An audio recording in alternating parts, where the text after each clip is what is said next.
Good morning, everyone.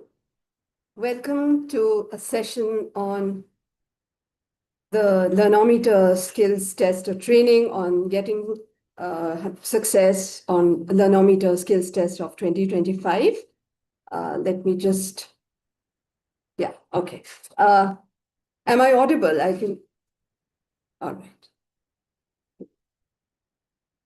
So I welcome all of you to another session because it's that time of the year. We are starting a little early this year for Learnometer.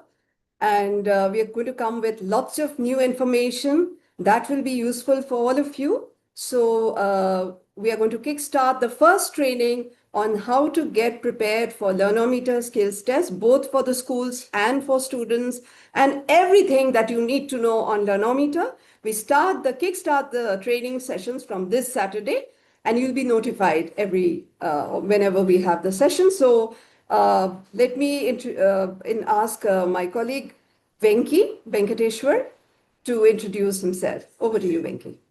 Thank you, Brigitta. A very good morning to all the teachers who have joined this session. We are happy to co-facilitate for this particular Learnometer session. This is something, a fresh start for this Learnometer for this academic year. And I hope all the teachers will be able to get the outcomes from this particular session. Also, just to quickly update, I think most of the teachers would have already taken the pre-test. As you all know, there is a pre-test available right before the training session. So teachers, if you have already taken the pre-test, great. If anyone has not taken the pre-test yet, if you just give a minute, you can go to your Super Teacher app, go to XSEED Academy. You would have already registered for this training session. There you should be able to see a button pre-test. So please take it. In the chat box, again, teachers who are familiar with the Saturday sessions, you know that this session will be an interactive session through the chat option. So teachers who have joined from Zoom, please make use of the chat box in Zoom. Teachers who are logging in from YouTube to view this session, you can make use of the comment box. Any questions, any points that you have at any point of time, please do put it out in the chat box. So to start with, just a quick question to all the teachers. If you can just type in done if you have already taken the pre-test for this particular session in the chat box, that will be really helpful. Fantastic. Umang Kakkar sir being the fastest fingers first. I can see a lot of done coming in the chat. Fantastic. That's a great use of the chat box. So at any point of time, as I mentioned, if you have something to ask or tell, you can always make use of the chat box. Great. You can keep putting it out. So yeah, over to you, Aparajita. You can take it forward. Aparajita, you're on mute. Yeah. Am I audible now? Yes, loud and clear. Okay. So let me first share my screen. And thank you, Venki, for sharing all the important, useful pointers that are needed for this session.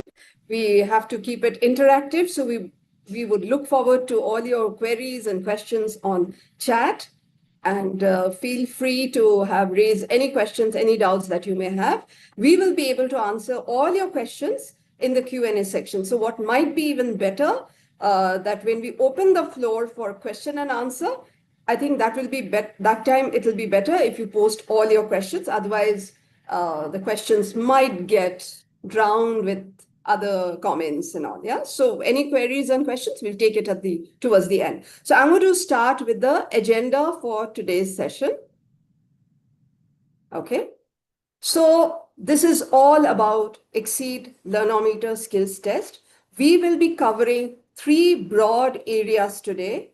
First will be on understanding XSEED Learnometer.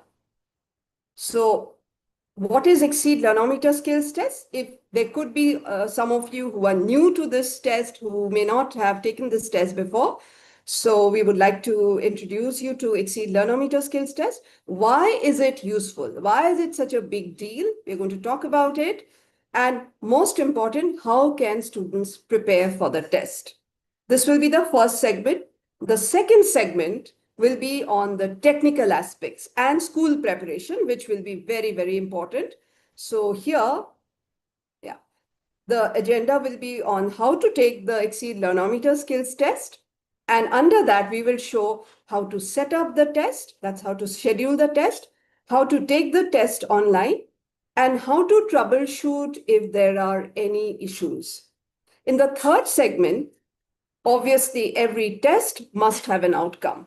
So the Learnometer report card is the end to all this that we are all talking about. What is the ultimate goal? What is the ultimate outcome? It is the diagnostic report card of Learnometer. So we're going to talk about how you will be able to access the report card, from where do you get it, and how to read, interpret, and act on the report card. So before we just started, just to get a sense, I would like you to type on chat for those of you who are not at all familiar with XSEED Learnometer. You may just say not familiar. So it'll help me get a sense. Okay, I just got one response. Not okay, 2, 3, 4 of you. Okay, perfect. All right, that means it's going to be very useful for those of you who are not familiar with the Learnometer skills test. Yes, quite a few of you who are not familiar, maybe you're new to this test. So we are going to address this, and you may have many questions. As I mentioned, we will open the forum for Q&A towards the end.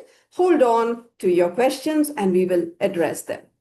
So moving on, what is the first segment that we are going to be talking about today is understanding, understanding the XSEED Learnometer. Now from the picture, what can you interpret? Let's try some interpreting skill, because we are going to talk about a skills test. So we have a picture. Just share anything that comes to your mind about what this picture may convey regarding the test. Feel free to type progress. Okay, Janvi madam has come. Progress. Okay. Growth, Shujat sir. And Archana ma'am is saying development. Very nice. Let's hear thinking skills, knowledge, academic development, growth, critical skills, success is some of the, okay, most of you are talking about growth, improvement, development, success, scaling up. Fantastic. Great. So I think let's see if what you shared right now matches with what I am going to share. Okay. The keywords that you all shared was success, happiness and progress. Okay. The smiling children. Wonderful response, Arjuna ma'am. Growth and improvement, success, step by step, scaling up learning, achievement, cognitive development. Fantastic. So these are some of the Moa sir is saying scaling up learning. Nice to hear from you, Moa sir. Okay, so let us move ahead. So what are we going to do in this session? We are going to talk about what's new in XSEED Learnometer skills test and what it is all about. Explore how the Learnometer skills test is mapped to SUFL or NCF NEP competencies. The buzzword today is NEP or NCF and SUFL test. So kids have to be prepared. So how does Learnometer skills test align with SUFL or NCF NEP competencies? That's something we are going to talk about. And very important, get insights on how to prepare students for the XSEED Learnometer skills test. Okay. All right. With this, let's first talk about oh no, I still have one interaction with you. I love listening from all of you. Share in chat one thing or one word maybe that you associate with a skills test. Quick, quick, quick, fastest finger first. Exploration. Okay, Umang sir. Analyze, okay, analysis, higher order thinking, self-evaluation. One word that you associate with a skills test. Competency, progress, critical thinking, checking knowledge, okay, problem solving, wonderful, aptitude, self-evaluation, yes. Competency. Okay, these are some of the keywords we are getting: competency, critical thinking, problem solving, self-evaluation. All right, presence of mind. Okay, and analyzing. Perfect. Okay. So nice to hear from all of you. Kirti ma'am, you may have a question. If it is a question or a query that any of you may have, please just hold on for a little while. We'll open the forum for Q&A when you will be able to share all your questions. Okay, let me get started. First, for those of you, as you mentioned, you're not so familiar with the Learnometer skills test. So what is Learnometer skills test?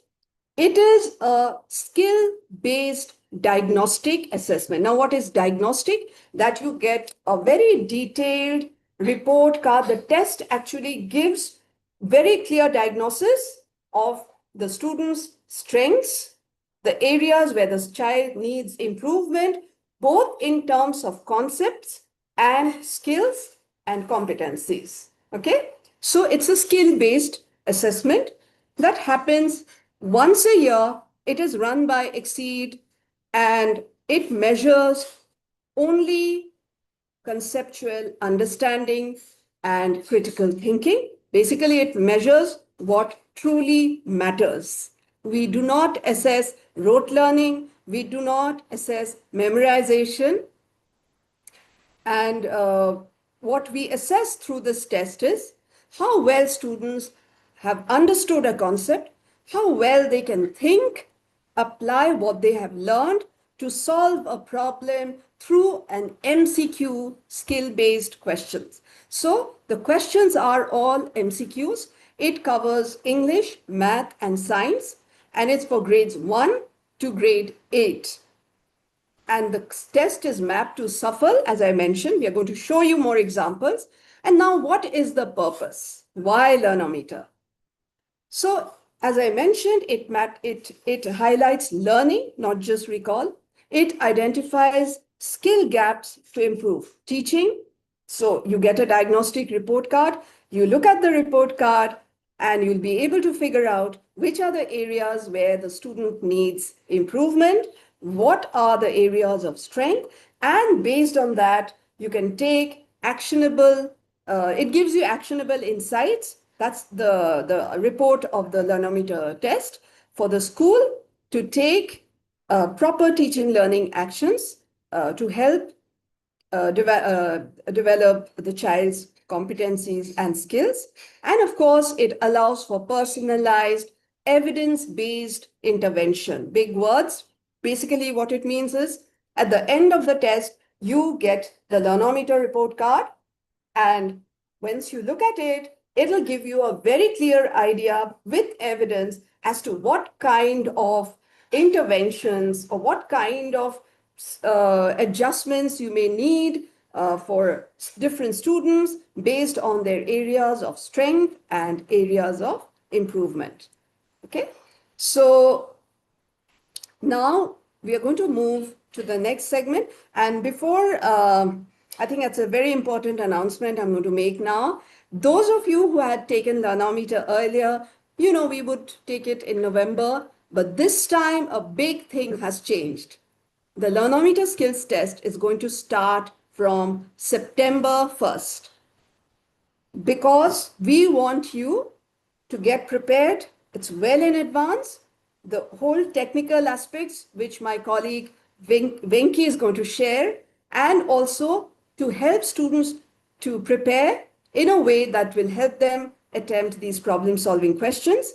And secondly, which is more important, if when you take the test in September, you get the report card well in time to take all these actions for children's overall improvement, cognitive improvement, skill and competencies improvement, etc. So which will help you take very tangible actions because of the time that you will have. Okay. All right. Now we are going to move to the very important section. Learnometer, how well it aligns with SUFFLE. Now, I think one important thing I missed mentioning is One important purpose of Learnometer is to prepare students for all higher entrance exams, board exams. Not many tests really prepare them. Now we've got SUFFLE, which comes in grade 3, then 5 and 8. So if we have a platform where children are preparing to attempt the SUFFLE test, succeed in SUFFLE test, Learnometer provides a very strong foundation. So it not just SUFFLE, eventually it'll help them take all the entrance exams like CUET and JEE, whichever entrances that the NEET. It really helps them because it teaches them to quickly solve problems in a given time on a digital platform on higher order, thinking skill-based MCQs. Okay? All right. Let me move on to this segment. This is going to be a little, I would want you to focus. I'm going to talk less and I'm going to share my screen and show you something. So what you see on my screen are side by side two examples. I have picked examples of English Learnometer questions. And on the right side of your screen, you have a counterpart SUFFLE question. I would want you to skim through the question. You may not be able to read in details. You don't really need to, unless you're a very fast reader. And I would want you to see the competency that the Learnometer test is assessing and the SUFFLE competency that the SUFFLE question is assessing.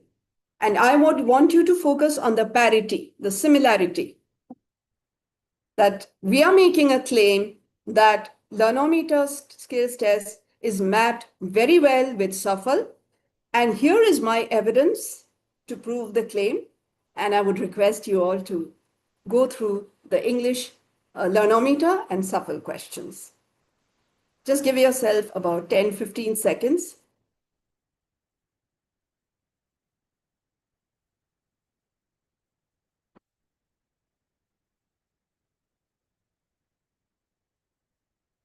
Okay. So as you can see, both our Learnometer questions have a stimulus passage, especially for those of you who teach English. And the questions are for the, let me open my laser. It works.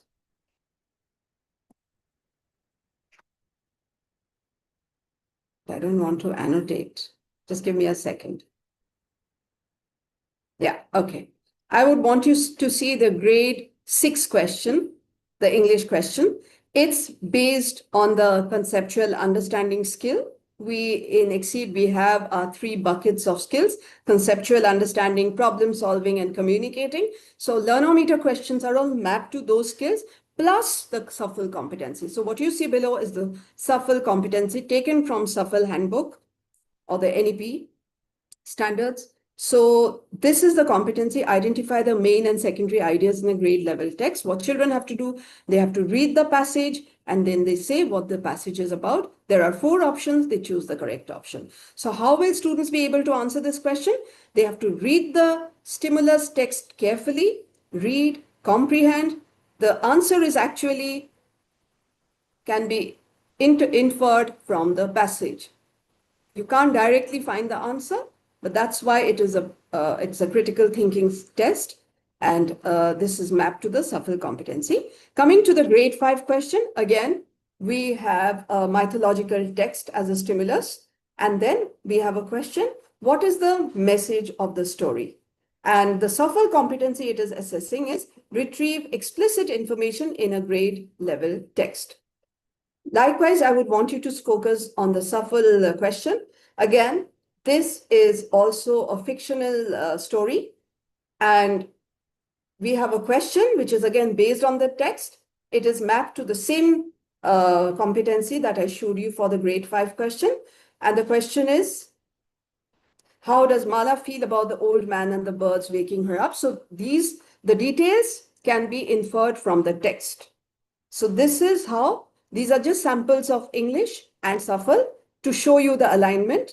Moving on, This is for math. All the maths teachers can focus on these two questions. Give yourself 15, 20 seconds. I would want you to focus on the question type, the skill, and the SUFL competency, and take a look at the type of question that is being asked in XSEED Learnometer and SUFL. Look at the parity, because it won't be exact. It shouldn't be the exact, but the broader idea is we are testing them on the competency, whether they can solve problems involving measurement, grade 5, the one you see, with the area of a house.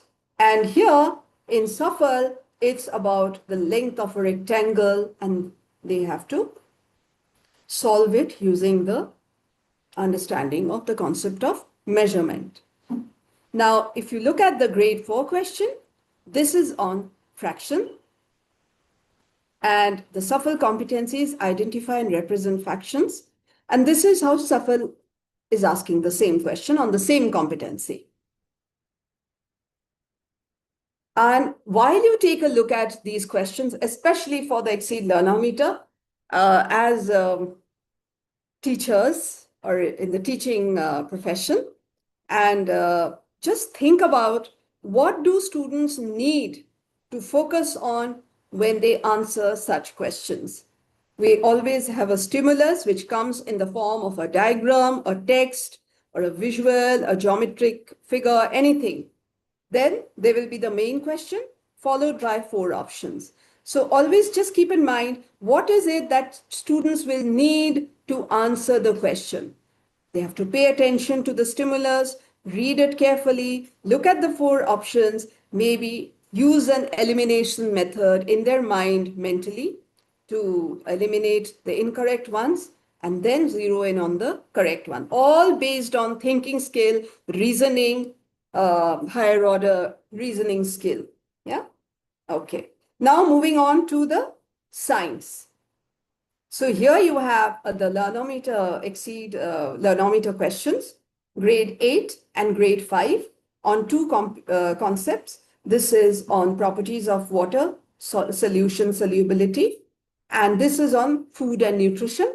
And you have the counterpart questions on the same competency from SUFL.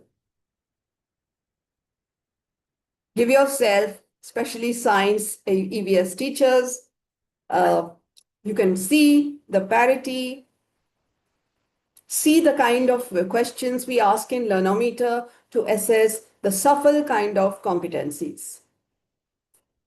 And the questions that have been taken from SUFL have been taken from the SUFL test of previous year. Okay, so here you see the parity. All right, let me turn off my laser. Okay.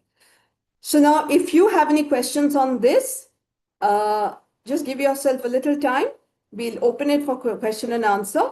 Please feel free. You can note down your questions. If you may forget, you may just note it down and please ask us in the Q&A segment. Okay. Now comes, we've shown you the end, which is the test questions and how they are mapped to SUFL. Now we do a little backward planning.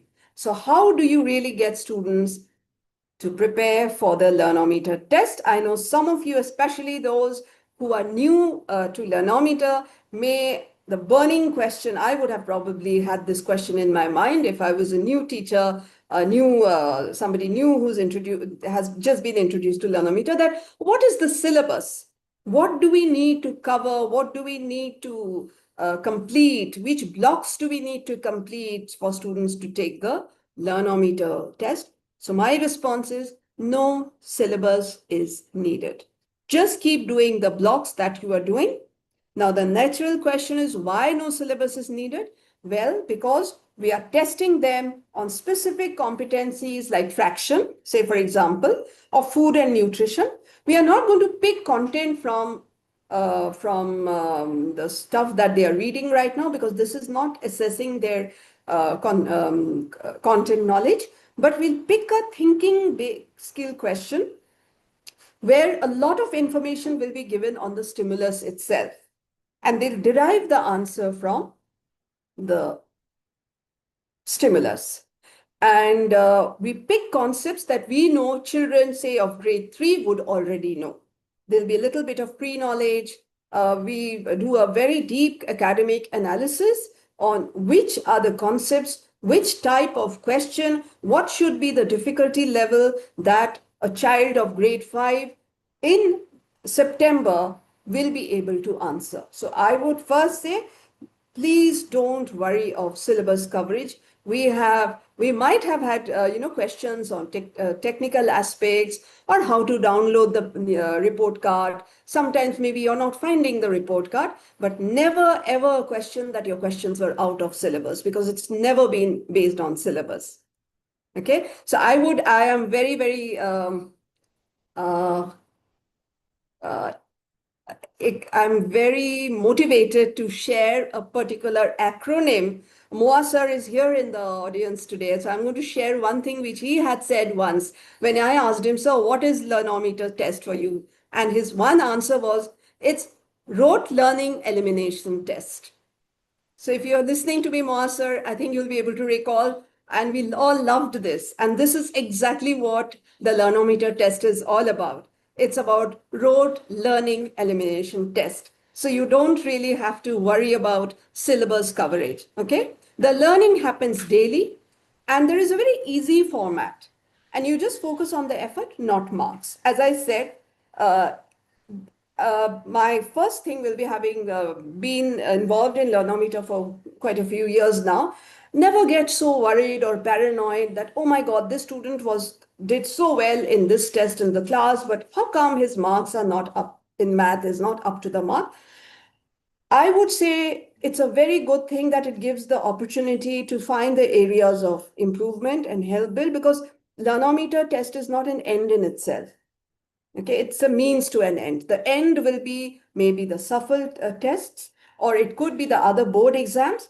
This is a very strong, this will form a very strong foundation to prepare children for the actual board exams SUFL test.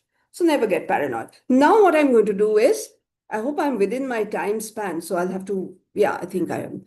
So I'm going to show you the Super Teacher app based on which, just give me a minute, you can prepare your students. What all do you need to do in order to prepare your students for the Learnometer skills test? Very, very little minimum intervention.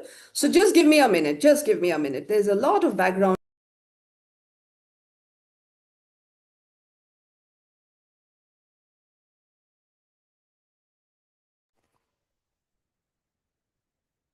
Okay, sorry about that. Let me just share my screen and show you my,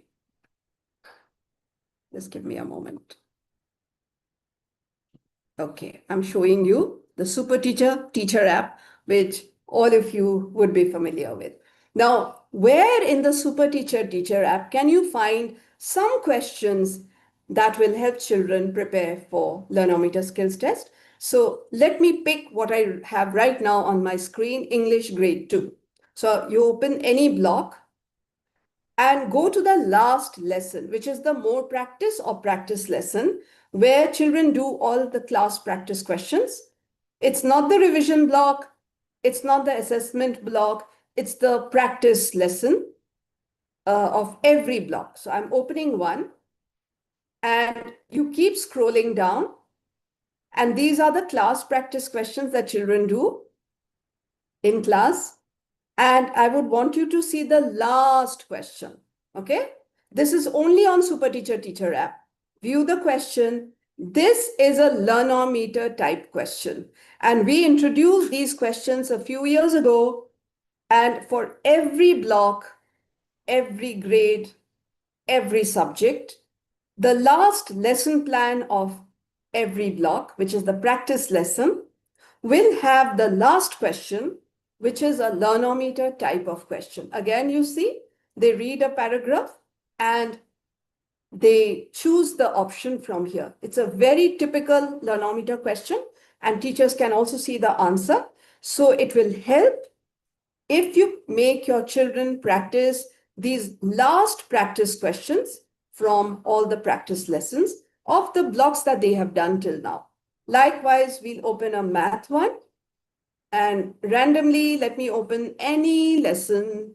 Okay, this is adding, subtracting mentally. Pick the more practice, the last lesson plan. Keep scrolling down, and you will find again the last question. Open it. Here again, you will find a stimulus-based question. These are the stimulus. This is what children have to read, understand, decode, interpret from. The clues are hidden in this question, for the answer is hidden here. Then they choose the right answer. So this is again a Learnometer type question, and we have the same in science. Okay, let me just pick a science one. Also, all about leaves. Okay, the practice lesson plan 5. Keep scrolling down. Please note, you will not find the question in the content book. It's only on the Super Teacher app. So again, the last question. This will also be a Learnometer type question. See, it will have a stimulus with a diagram. Children have to read, understand the diagram, and then choose the correct answer from 4 options. These are really very well thought of, very well created Learnometer higher order thinking skill based MCQs, which children can practice and prepare. That will help them prepare for the Learnometer skills test. Okay, so I'm just sharing with you, these are what I showed you, the last questions, and these are some of the sample questions. All right, I'll just read if there is anything. Okay, what about grade 1? Dolly ma'am is asking. We will answer your question. We will take up your query on grade 1. Grade 1 will also take the test, and you'll get a lot of the answers that you may have in your mind, the questions that you may have, the doubts you may have about grade 1 in the next few segments. Grade 1 children can also take the test, and my colleague, I'm going to invite Venkateshwaran to take over from here, and he will be able to show you more examples of how actually you can prepare for the test and show you the Learnometer interface, which will answer your question, Dolly ma'am, about grade 1 students. Over to you, Venki. Thank you, Pranjita. That was a wonderful briefing of 2 points in specific, right? Why the Learnometer test and what the Learnometer test is about, right? So participants, just to get a quick check, if you can put a thumbs up on the chat box, if you have got some sense of the 2 important points. As I mentioned, why this Learnometer test and what is that Learnometer test? Great. So we are getting a lot of thumbs up, which means the participants are with us. Great. So now we will be moving on to the session 2. So just to repeat why and what has been covered. Now we will be diving into how to conduct that Learnometer test, right? So let me quickly share my screen.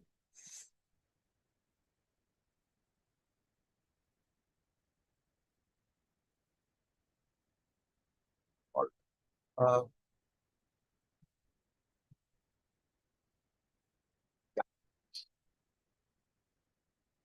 Okay. So Learnometer test, as you again just repeating the important information.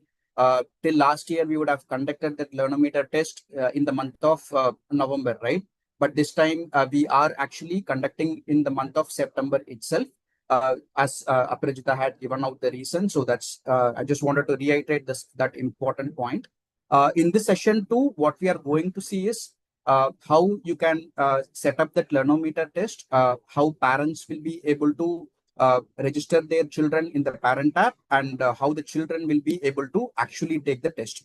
And what are some of the actions which the school will probably need to do to keep the computer lab ready, basically for that Learnometer test. That's this session is going to cover about. It would be about 20 to 25 minutes overall. Okay, so just reiterating what we are going to see.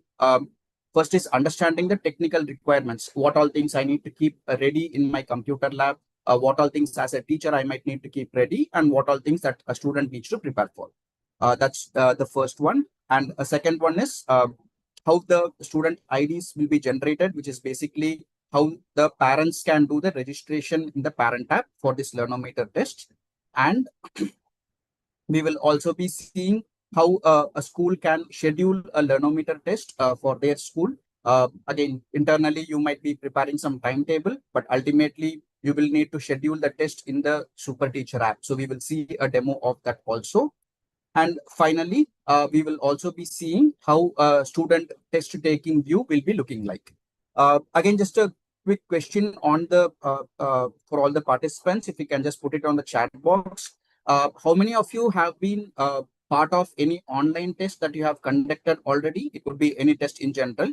So if you just put yes in the chat box, if you have already conducted some online test for some students, or no, it means you have not conducted any online test for any children. Okay, I can see a mix of responses. So we get the idea. So why this question is basically, if you have conducted some online tests already, there would be some relevancy that you would get from this session. If it's no, you have not conducted any online test, then this information will be basically a new one for you. Fantastic. I think I can see a mixed responses of yes and no on the chat. That's good to see. So we will move forward with the briefing of this particular session. So first point would be the technical readiness. So what the school needs to keep prepared to conduct a Learnometer test. So the very first one is the laptops, tablets, and the desktops or the computers that you are going to make use of. Please ensure that you have updated them to the latest versions. There could be at times a computer could be having a older version of the OS or something of that sort. So ensure that you are having them updated to the right version. Uh, Mobile phones is not recommended, so the test will not be working smoothly on the mobile phones. So from the test taking perspective for the students, the primary source should be laptops or computers or tablets in some cases. So that would be the device requirement. Uh, for all the students, obviously, in the even though laptop might have a touchpad, it will always be better if you can have a keyboard and a mouse also available for the students. If it's a computer lab that you have, then most likely you will have a computer, you will have a keyboard and a mouse, so that's given. But ensure that those devices are also connected properly and working fine in the lab over there.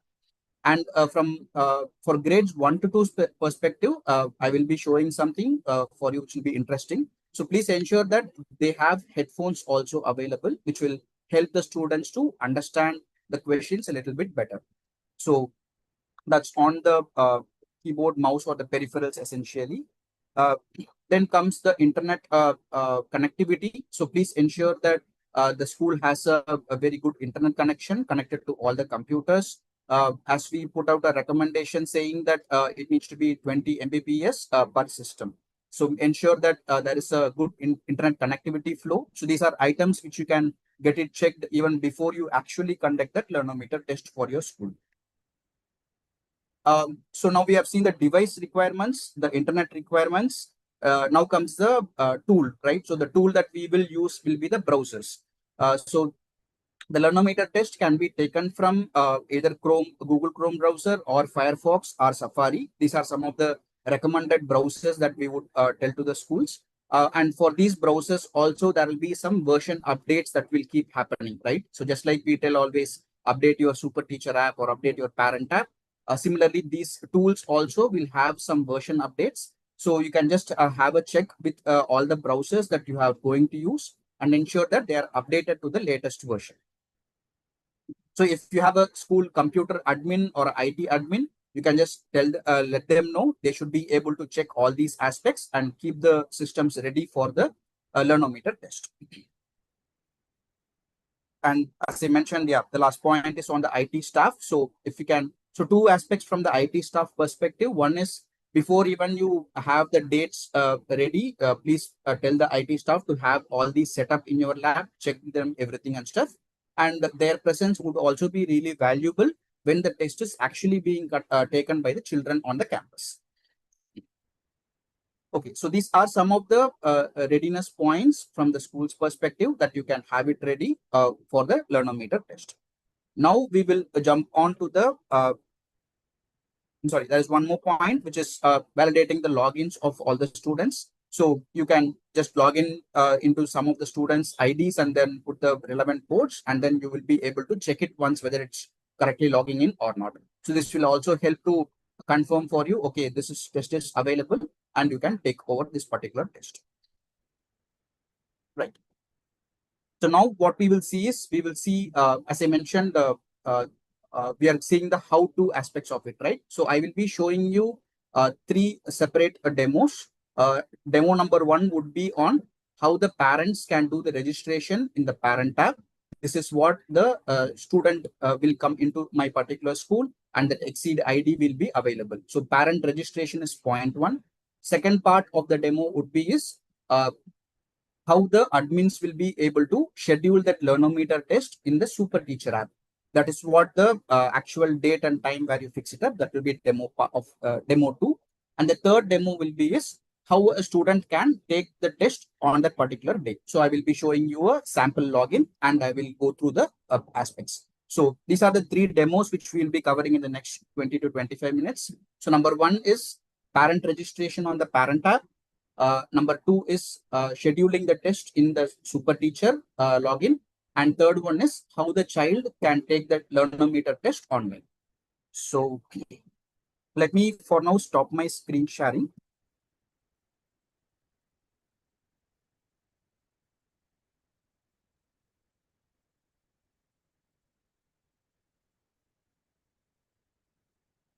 And I will now log in through my phone and I will show you the parent interface.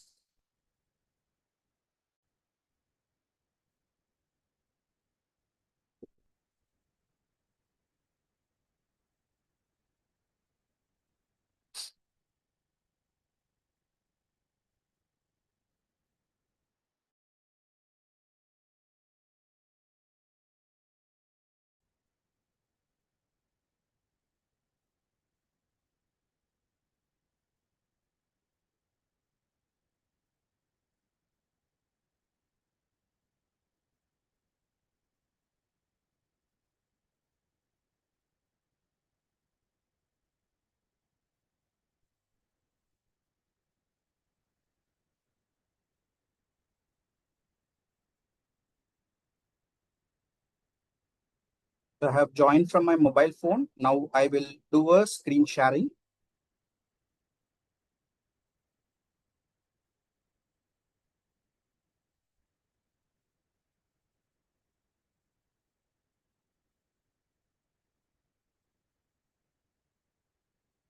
All right. So can I get a quick thumbs up if teachers can see the mobile screen on your session? If you can put a thumbs up on the chat box. Fantastic. Thank you. Thank you for the responses. Okay. So as I mentioned, the first step is parent registration, right? Why the parent registration? Because in the parent registration only, they will register their children also. So the children needs to be registered in your respective schools, and then they can take that Learnometer test. So parents can download the Super Teacher Parent app from Play Store or iOS Store. And once they've installed it in their phones, they can just open that parent app. And the very first screen that they would see is the login or the new user sign up. So just to clarify, students who have or parents or students who have taken that Learnometer test till last academic year, or I would put it different way. Parents who have already registered last academic year should not and need not do the registration once again. This registration process is only for the new students who have joined your school in this academic year. Someone has registered last year, they need not do the registration. They can directly log in.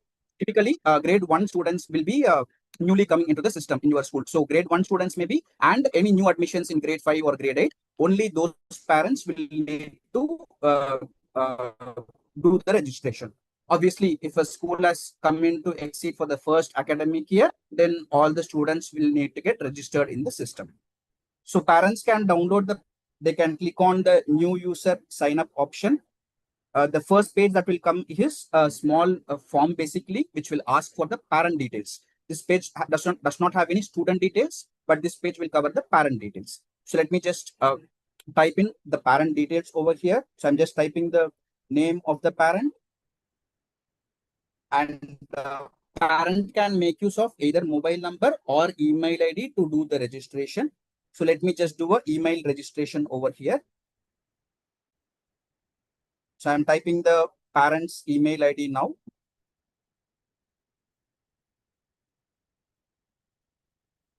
Then the parent will need to set a password for their account. This is for the parent app, so that for future cases, if they want to log in, they can either use this password or a OTP option also. But I'm just going to enter a password for now.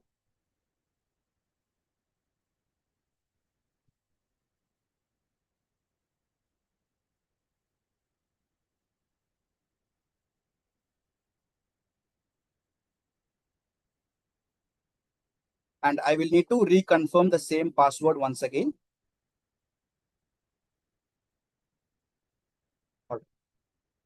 So just to show you on the screen, you can see the name, email ID, password, and confirm password. Every box is in green color outline.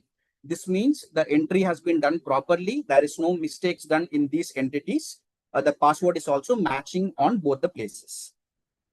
Right. Now I just click on this terms and conditions option, and I click on get OTP over here. So now the parent will receive a OTP in their email ID. Let me just enter that email OTP now, which I have received. Already. So now I'm verifying the OTP. Alright. So this is step 1 of the registration. I have entered the parent details and I have verified the email OTP. Similarly, if the parent has used the mobile number to do the registration, they can just enter the mobile number OTP over there. Now, the next screen is basically the parent account needs to be linked to your school, right? So for all each school, we would have shared a unique parent code. So this parent code needs to be shared to all the parents.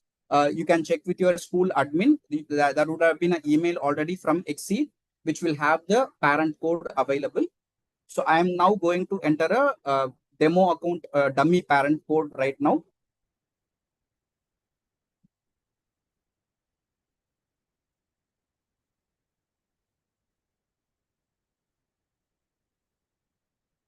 Please note that this is not your school's actual code. This is a demo account code only. For your school parents, you will need to share your school code. So do not use this particular code for any registration. Now I'm clicking on done over here. All right. So now the parent is registered, their OTP is verified. They have now successfully associated to your school. Now the last step is to fill in the child's details. So let me fill in the child's details over here. I'll type in the name of the child. Then I will choose the date of birth. And I will choose the gender over here. School name will be automatically available. Please ensure that it is the right school name that they see on the screen. Then I need to choose the grade. So let me choose grade 1 and section B. And click on add. Right. So now the registration is fully completed. The parent has registered successfully. They have added their child's data also in the system. Now the Jonathan student of 1B is ready to take the Learnometer test. Please note that this parent tab is the same parent tab which they can make use of for the communication purpose also. So it's a one-time registration done by the parent. Now, in case there are two children of the parent studying in the same school, if the parent wants to register their second child also, so how can they do it? So in that case, the parent can just click on the profile icon on the top bottom right corner. They will see an option link family over here. The parent can see that they have already registered one of their child, Jonathan, over here. Now, if they want to add their second child who's studying in the same XSEED school, they can just click on that link children, the plus symbol on the top right corner, and they can just fill the second child's data over here. So a very simple process for adding additional children. This is the way the parent can complete their registration. Okay. So let me just stop my screen sharing from my phone.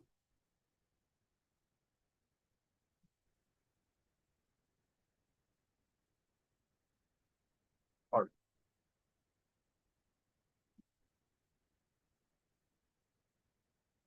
Cool. So the parent registration is the very first step to get the student data into your school. This will basically is a starting point for the Learnometer test. Now coming to the second part of the demo, which is scheduling that Learnometer test. Now I will share my screen from my laptop.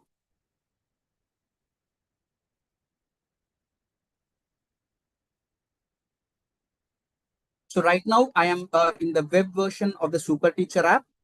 As you all know, Super Teacher app can be accessed from either the mobile phone, the mobile app, or the computer also. Right now I'm in this web version of the Super Teacher app. And over here, we have the settings option. The admins will be able to see this by default. So let me click on the settings over here. Uh, Over here, you will have user management, manage class, and the third option is Learnometer settings. So just to put a small point, till last year, you might have seen the scheduling part in the result section. So this is one major change that has happened in the app. It has been done to make sure that the options are not cluttered and very easy for the teachers or the admins to access. So the settings option, it will have the Learnometer settings. This is the place where you will be doing the scheduling of the test. So let me go inside Learnometer settings. Over here, you will be able to see all the grades and all the sections of your school listed over here. And let me, let's say, go to 1D over here, and I can see a schedule button over here. So I am, and it also shows for 1D, it has not yet been scheduled. So I can click on this 1D option right now. Once I do it, I will be getting the date to start with. So as you all know, I mentioned at the start, the Learnometer test is set up for September month this year. We are preponed a little bit earlier. So you will have a window of September 1 to September 30 to schedule your test. So you can plan accordingly. And once you have done the planning, you can just come over here and let's say, and put the date over here. So now I want to conduct for 1D on Wednesday, which is 3rd of September. That is the date I'm going to choose. I will click on next over here. And then next to screen, what I'm doing is I'll be entering the time on when the Learnometer schedule needs to be started. So I will give it as 10 o'clock in the morning. By default, you can see that AM is selected. That's the white one. If it is an afternoon session, you can click on the PM option over here. But right now, AM is selected. So I'm just leaving it as such. And I will click on schedule. Great. So I get a message. The Learnometer schedule for 1D has been done on September 3rd, 10 a.m. So what this means is from September 3rd, 10 a.m., students of grade 1D will be able to take the test. If a child logins even before September 3, which is September 2, or even September 3 at 9:45 a.m., the test will not be available. But from September 3 to 10 a.m., the test will be available for the child to take. So you are basically telling the starting time of the session. The ending time of the training, we are not, sorry, the ending time of the test, we are not putting any time for it. It is basically just the duration of the test. Once the student starts the test and completes it, the test will be completed for that particular child. So there is no rescheduling or anything required or any end time that you need to put. All you are doing is at what time my test should start. That's the date and time that we are mentioning. So I click on OK, thanks. Now I'll just go to a different grade, probably grade 1B over here. For this particular grade, the test has already been scheduled. So as you can see, we see a view button over here. Now I'll just go inside this 1B. So this test has been scheduled for July 9, which was already previous date, which means this test is particularly active right now. Now, once you have scheduled the test, you have a button to update the schedule in case if you want to postpone the session, in case if you want to prepone the session, you can do it. Postponing is not required. It can be just that particular date. Now, once you have scheduled it, you will have a download student list of grade 1B. So if you click on this download button, it will give you the list of children. So let me just download this Excel sheet.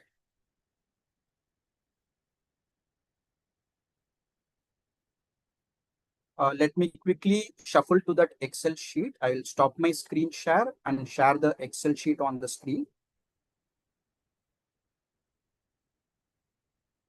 Okay. So now I have downloaded the Excel sheet for 1B. As you can see, it will have the student ID. It will have the invigilator code also available, which is important to take the test. And another important aspect over here is the test status. So this test status will tell you whether the student has taken the test, whether he has submitted successfully or not, whether the report card has generated for the student or not. So this test status will be important for you to keep track of things.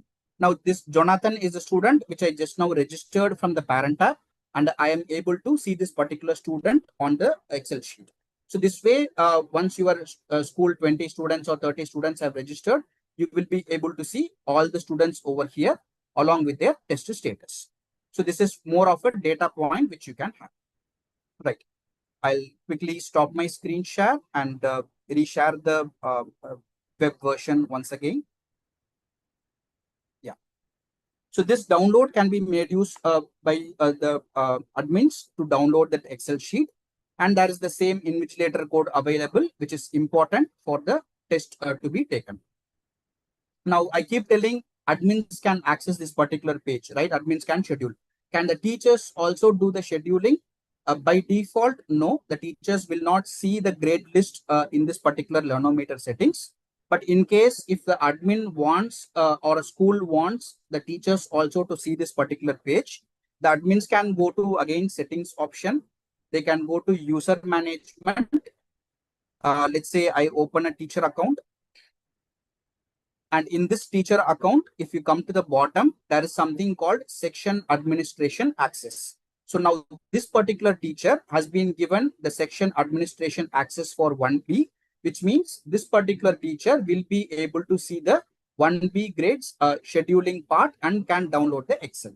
So in case if the school wants the teachers to see this, they can just come to this section administration access, choose the required grades and sections which the teacher will need to see, probably for class teachers. So Venki is a class teacher of 6A, which means admin can come to this page, provide 6A access alone for Venki. Just click on this particular section and click on save over here. And once the save changes are done, Venki will be able to see both 1B and 6A. So this way, teachers can also see the Learnometer settings if the school wants. Right. So that's on the scheduling part. So we have seen as of now 2 items. One is how the parent can do the registration through the parent app. And number 2 is how the admins or the teachers, once the access is given, can schedule the Learnometer test. Can I get a quick thumbs up in the chat box if you have understood what we have seen till now? Is it clear for the teachers? Okay. Okay. I see a lot of thumbs up coming in. Thank you for the responses. Right. Now we will move on to the third aspect, which is the actual student taking the test. So the student test taking will happen, as you all know, online. Students will come to this particular URL, learnometer.exceededucation.com. This is the URL which all the students will be logging in. This particular URL on the day of the test, if let's say you have your computer lab, 20 different computers, ensure that you have opened the Google Chrome browser, typed in this particular Learnometer URL, and this page is open and ready for the children. So when the children come and sit on the computer table, they should be seeing this particular screen to start with. All right. So now what I'll do is I will enter the, just to clarify, teachers are able to see the Learnometer screen, right? Can I get a thumbs up or yes over here? You are seeing the login page now, right? On the screen. All right, fantastic. Okay, so now what I'll do is I will log in. So now we have scheduled the test for July 9th. Today is July 12th. I will still be able to take the test because it's a new student, new registered student. Now I'll enter the XSEED ID and the invigilator code. From where do you get these two items? You can download it from the Excel sheet where I showed you. It will have the student XSEED ID and the invigilator code also. The just an add-on point, invigilator code is common for a particular section. So if for 1B, for all the 20 students, the invigilator code will be the same. Similarly, for 6A, for all the students, it will be a different invigilator code, but it will be common for all the students. So the invigilator code is common for a particular section. Okay, so let me just type in the student ID and I will also enter the invigilator code. And I'm clicking on login.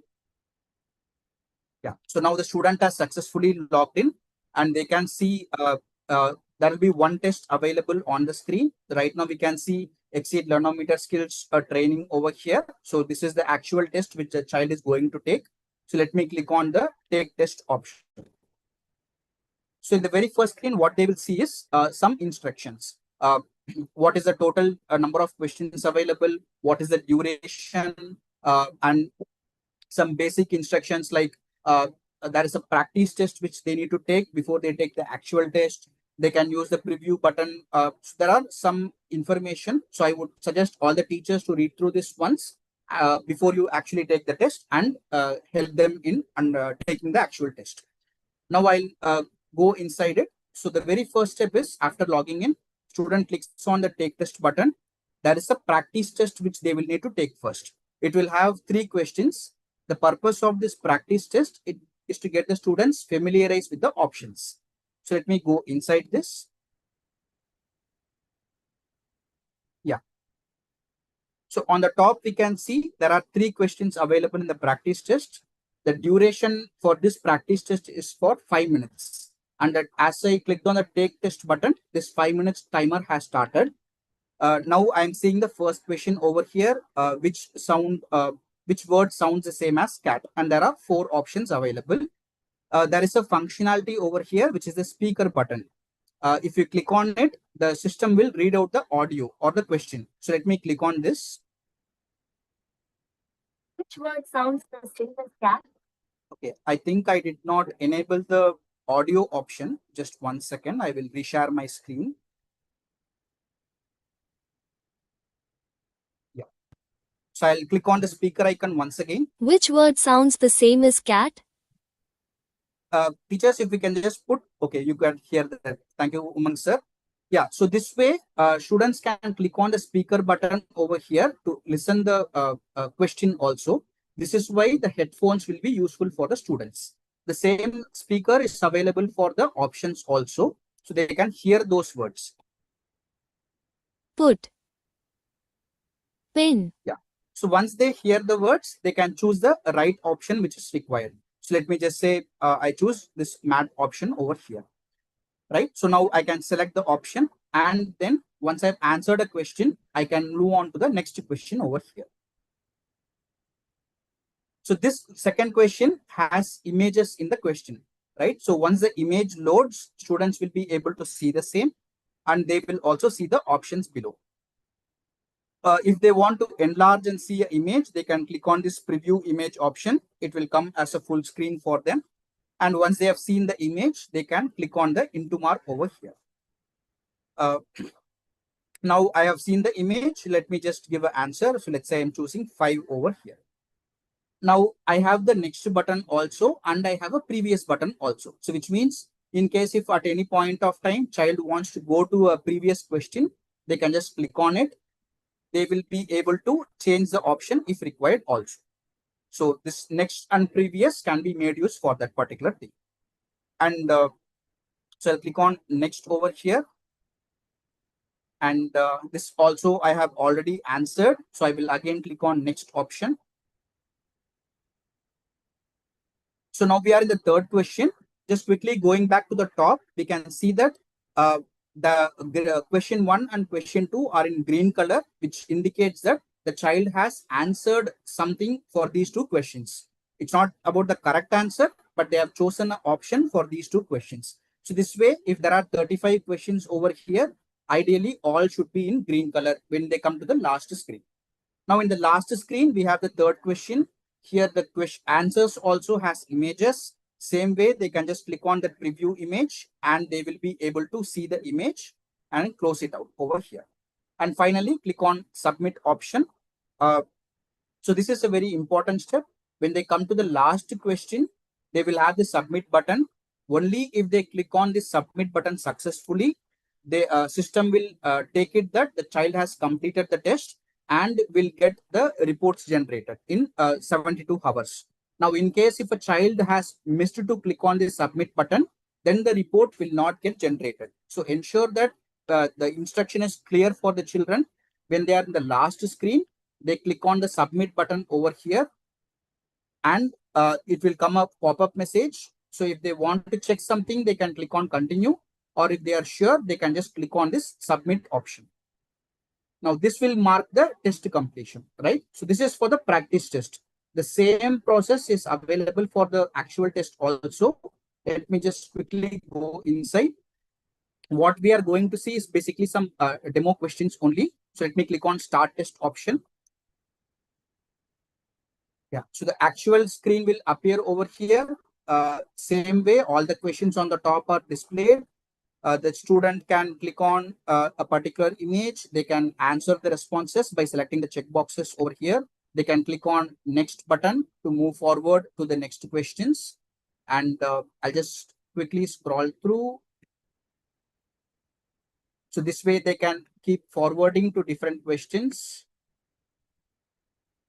And for now, I'm just going directly to the last question, which is 36. I'm clicking on the question on the top. And finally, they can click on the submit button over here. So this way, a child can actually complete the test. So this is the test taking process. All right. So I will click on the submit option for now, this particular student. I have not answered all the questions, but just for the sake of demo, I've just clicked on submit option. Right. Now I come back to the super teacher page. I go back to the settings option over here. I come to Learnometer settings. So let me go to 1B once again. I click on view over here. I'll click on the download Excel sheet for 1B now. Save.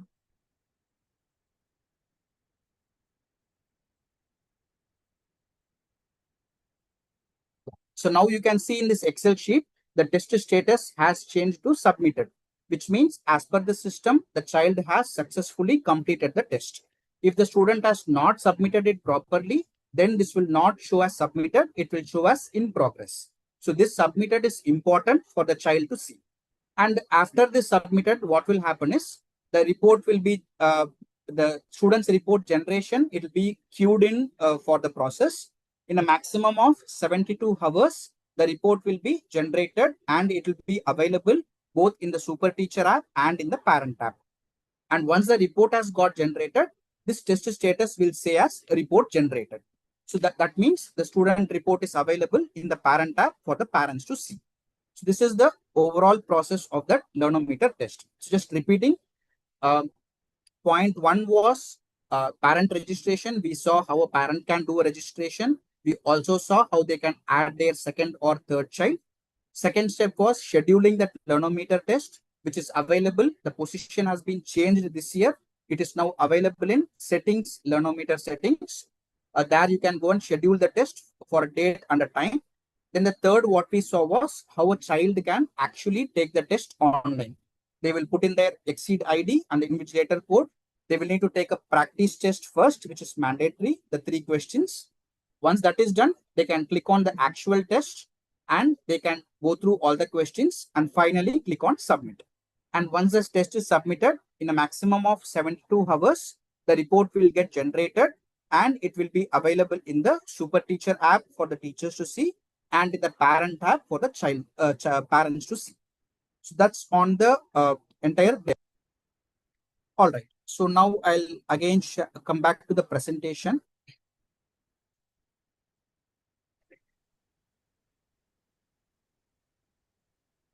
I will skip through these slides. So we have seen the 3 demos essentially. Now coming to the best practices, right? What all things that you can do, what all things that you should not do. So let's see what to do points. First is setting expectations for the children before they actually take the test. As you mentioned, you can go through the instruction once, read it aloud for the children if required, so that they understand what needs to be done in the particular test. Technical support. So a teacher can be in the room along with the students so that they can facilitate, help the children out on like accessing the mouse or typing something.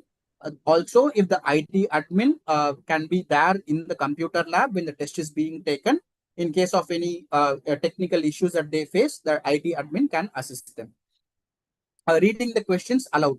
So for some children, it might help that if you read the questions aloud for the class, so that they can get a better understanding of what the question is. Using standard phrasing when responding to queries. So at any point of time, you are not specifying something, but generally putting out the instructions to them so that they can understand what needs to be done in the test. Encouraging students to think on their own. So try not to prompt anything to the children, but just telling them to think on their own, identify what the question is, what that is about, and let them try to respond to an answer on their own. I'd also add one point in what to do or a suggestion basically. When you are scheduling the test, it would be helpful if you start from grade 8. So before that, as you all know, Learnometer test is available for grades 1 to 8, right? It is not available for early program.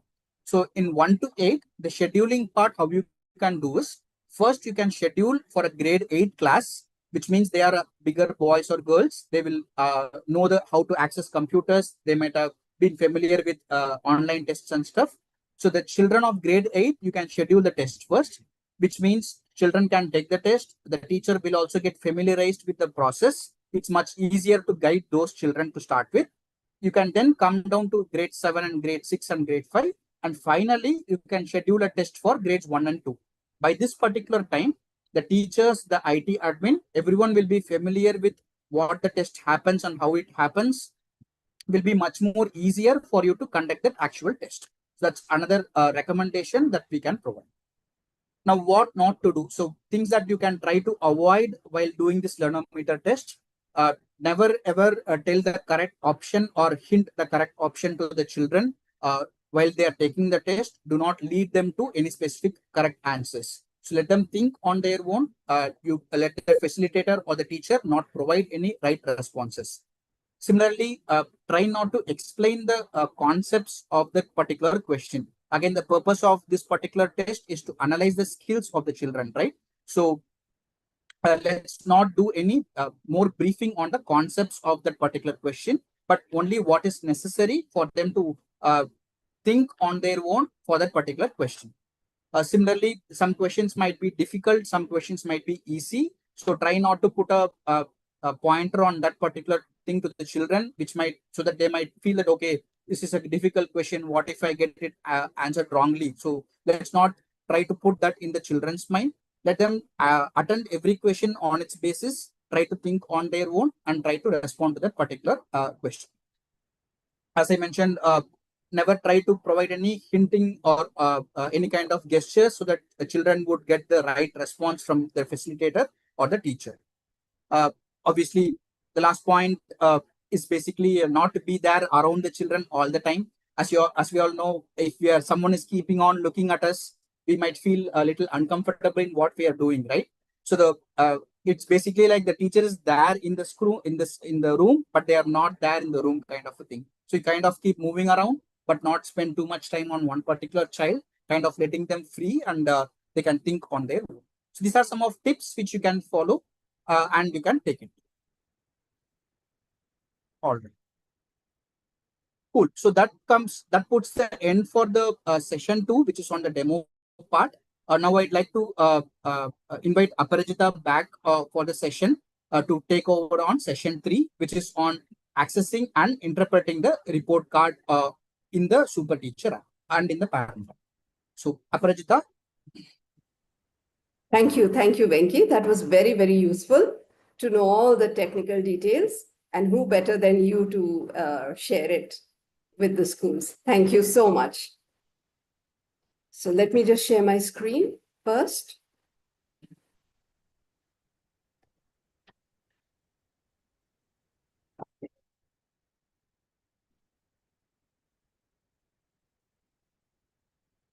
Okay, I hope my screen is visible. All right. Now, we've shown you a lot of samples of Learnometer questions, counterparts shuffle to show you how well they are mapped. And we've also given you a lot of insights, how to prepare students for the actual Learnometer skills test starting September. Venki, my colleague, has taken you through all the details, the technical details that will help. And these are not just small technical details, they are actually the most important things for you to help students take the test, all the prerequisites needed. But why are we doing all of this? What's the big picture? The big picture is the report card. So all of this, all the preparation, everything is leading to one important outcome. And why is the report card of Learnometer such a big deal? I'm going to share in just a while. But before that, let's see what the objectives and aims of this session is going to be. What is it that we are going to talk about?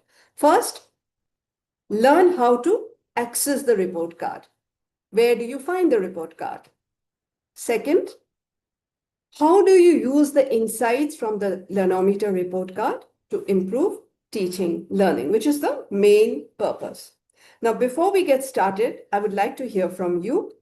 What aspect of a skills report card do you think will be most useful to you? What about a report card will be most useful to you? Please type on chat. What do you look forward to in a skills report card? Okay, to know the child's personal development, okay, thinking abilities, areas of improvement, understanding the ability of the child, areas of strength, areas of improvement, problem-solving skills, strengths and improvement. Wait, there was one more. Okay, where the child is lacking. All right, to know where the child is at this level. All right. How are they progressing in the learning process? Okay, very nice. All right, to know where the child is at the grade level. Thank you. Wonderful. Thank you. So now let me show you the report card. This is how the report card will look like. Give yourself just 10, 12 seconds to just skim through it. You may not be able to read the details now. I'm going to show you the details in a bit, but just get a visual sense. So you might see a lot of numbers. You will see some color coding data. But we are not just looking at numbers on a page. We are not just looking at data. This is like a map of each child's learning journey. And this is the diagnostic report card. It is not really a judgment. It's just a guide. And understanding that all of us are really short on time. And I know how busy teachers are. I have been a teacher myself. So if you had to find a way, a kind of a shortcut to know where exactly to focus on your teaching, what exactly to do for each child, this is where you'll find the answer. This report card will give you the exact precision. It's not guesswork. It's based on evidence. And you will be able to find the answer to a question like, what does this child already know and what do we need to do next, instead of asking why is the child behind. So this is the diagnostic report card of Learnometer, which shows the performance and progress of students in science, math, and English, the three subjects where they are going to be assessed in the Learnometer skills test. And now what I'm going to do is I'm going to show you the actual PDF of the report card. I hope my screen is visible. Okay. Now here you see a sample. The student's name will be there on the report card. Oh no, wait, I think I have to first show you where to access it. I'll show you after this segment. I'll show it to you after. I was just going in a flow. Okay, I'll show you how you'll find, but let's look at the academic part now. And then this is the grade and the school and the student's ID. And here on this page, the first page will show the child's overall total score. And what we have done here is we have benchmarked the child's performance in the concept and skill to 3 levels. Let me just show you this. We have got 4 levels now, not 3, 4. Beginning, approaching, meeting, and exceeding. So whatever the child's performance is on the skills and on concept will be benchmarked to these 4 levels. Now, what do these levels mean? First, let's understand this. Beginning means that the child is just beginning to grasp concepts and skills, but is kind of behind. And therefore, in such a stage, a little bit of reviewing basic concepts with the child would be useful. What is approaching? Approaching means the child cannot yet solve problems on their own, and therefore, the grade level problems, they need some guidance. They need some help to go through basic problem solving and address some misconceptions. What is meeting? Meeting is that the child can do most grade level tasks independently. And for anybody who's at meeting level, it's helpful to give them some tasks to do independently, some practice on skills and concepts on a variety. They need a little more practice because as somebody had mentioned when you saw the picture of the Learnometer, the picture that we had on screen, that it's scaling up progress. So from meeting, you want them to scale up to exceeding. From approaching, you want them to scale up to meeting, and so on and so forth. So always think of how you can scale them up. Exceeding. Exceeding means the child can solve more advanced problems.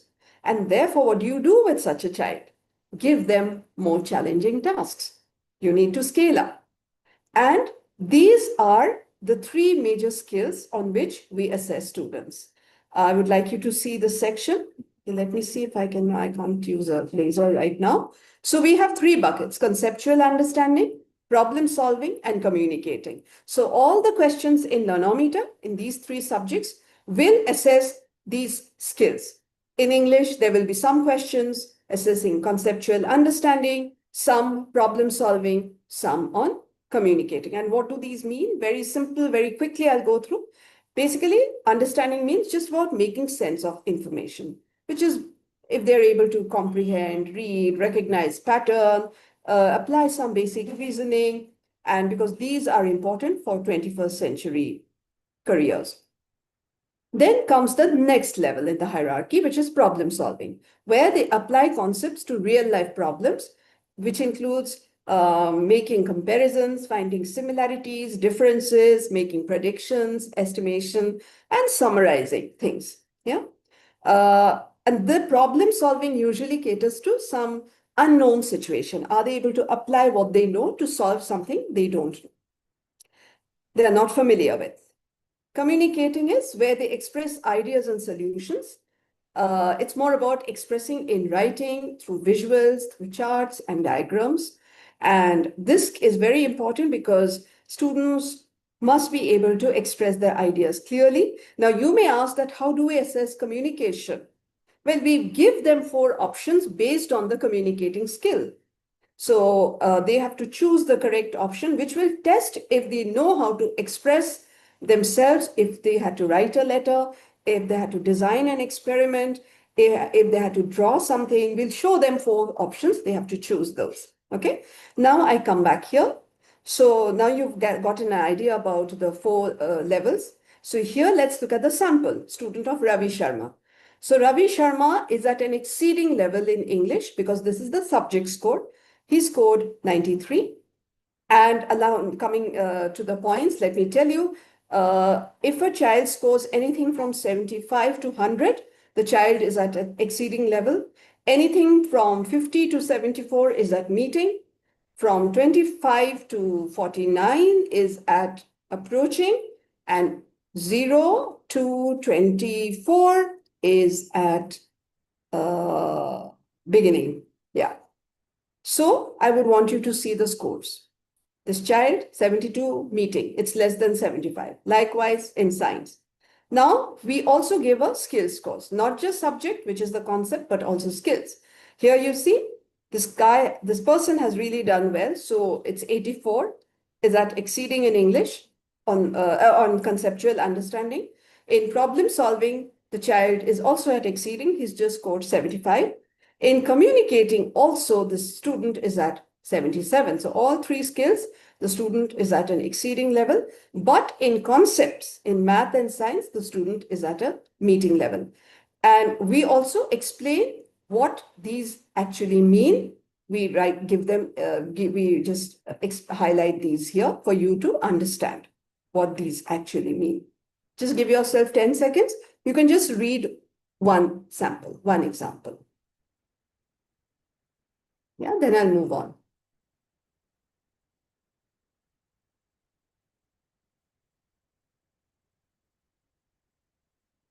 Okay, coming to the second page. Now, this is the very important page. Or if you said, diagnostic or skills report tells you the areas of strength, areas of improvement, to take proper, targeted actions, to make the right intervention, to help the child improve. So this is where you find all the evidence. So what does this page say? How do you interpret the report? So we give you all the information here. So we find an overall performance here. The child is at an exceeding level. And we don't stop there. Even though the child is at an exceeding level, we give you suggested actions. Yeah, what is it that you can do even if the student is at an exceeding level? It's very understood that if the child is at a beginning level or approaching level or even meeting level, we kind of know what to do perhaps, but what do you do with exceeding? A lot of times one may think, oh, the child is at exceeding, so we stop there.